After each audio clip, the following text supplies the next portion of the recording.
Sebuah perahu kayu kecil meluncur pelan di atas rawa yang tenang di hutan Kalimantan.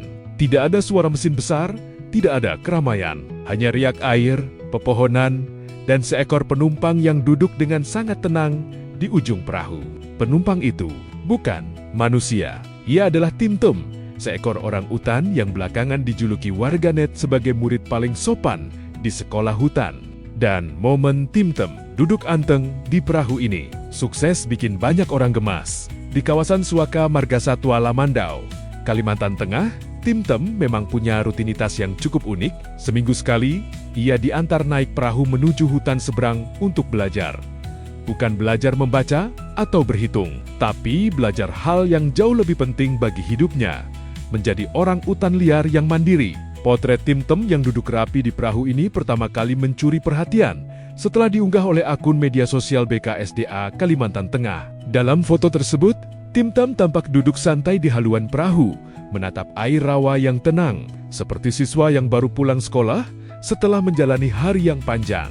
Tapi di balik momen gemas itu, ada kisah panjang yang tidak banyak orang tahu. Cerita Timtum sebenarnya tidak dimulai di hutan. Pada tahun 2016, Timtum ditemukan di lingkungan permukiman manusia di Sampit, Kota Waringin Timur. Saat itu usianya baru sekitar 6 bulan. Usia yang seharusnya masih dihabiskan dalam pelukan induknya, belajar memanjat pohon dan mengenal hutan. Namun, kenyataannya berbeda. Timtum justru tumbuh di sekitar manusia. Setelah akhirnya diserahkan ke pihak berwenang, hidupnya pun berubah total. Sejak saat itu, Timtum masuk ke dalam program rehabilitasi. Sebuah proses panjang untuk mengembalikan naluri alaminya yang sempat hilang. Kini, hampir 1 dekade berlalu, Timtum sudah tumbuh menjadi orang utan muda berusia sekitar 10,5 tahun. Dan ia sedang menjalani fase penting di Sekolah Hutan Kembuluh, Kabupaten Kota Waringin Barat. Di tempat inilah, kurikulum Timtum berlangsung setiap hari.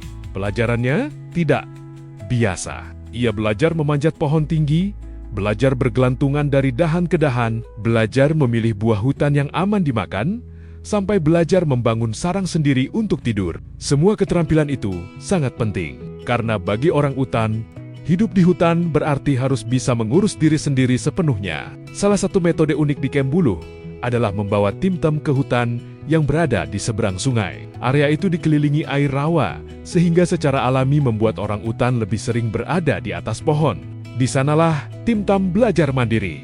Biasanya ia dibiarkan berada di hutan tersebut selama 3 hingga 4 hari. Setelah itu, para petugas akan datang menjemputnya menggunakan perahu yang sama, dan setiap kali dijemput, Timtum sering melakukan hal yang sama. Ia naik ke perahu, lalu duduk diam dengan sangat tenang, seolah-olah seorang murid yang baru saja selesai mengikuti ujian besar.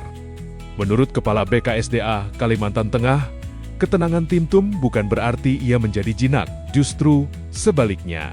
Rasa tenang itu menandakan bahwa Timtum mulai merasa aman dengan lingkungannya, sehingga ia bisa fokus belajar kembali menjadi bagian dari hutan. Namun perjalanan Timtum masih belum sepenuhnya selesai. Ada satu kemampuan penting yang masih terus dilatih: membangun sarang sendiri. Bagi orang utan, sarang adalah tempat tidur sekaligus perlindungan di alam liar. Biasanya mereka membuat sarang baru setiap malam dari ranting dan daun di atas pohon. Tapi Timtum masih punya sedikit kebiasaan malas.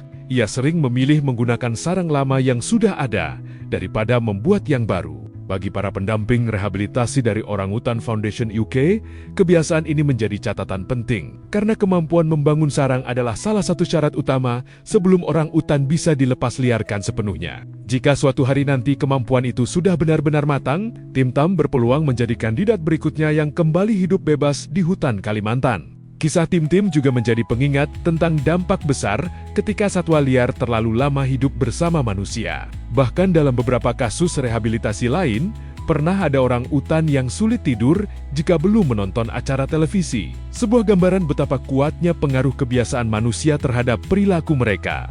Karena itu, proses rehabilitasi seperti yang dijalani Timtum bisa memakan waktu sangat lama. Namun, semua usaha itu punya satu tujuan besar. Suatu hari nanti, perahu kecil itu mungkin tidak perlu lagi menjemput Timtum. Ia akan tetap tinggal di dalam rimba, membangun sarangnya sendiri di puncak pohon, mencari makan dari hutan, dan hidup bebas seperti seharusnya. Karena bagi satwa liar seperti Tintam, rumah terbaik bukanlah kandang, bukan pula pelukan manusia, melainkan hutan yang luas, tenang, dan bebas.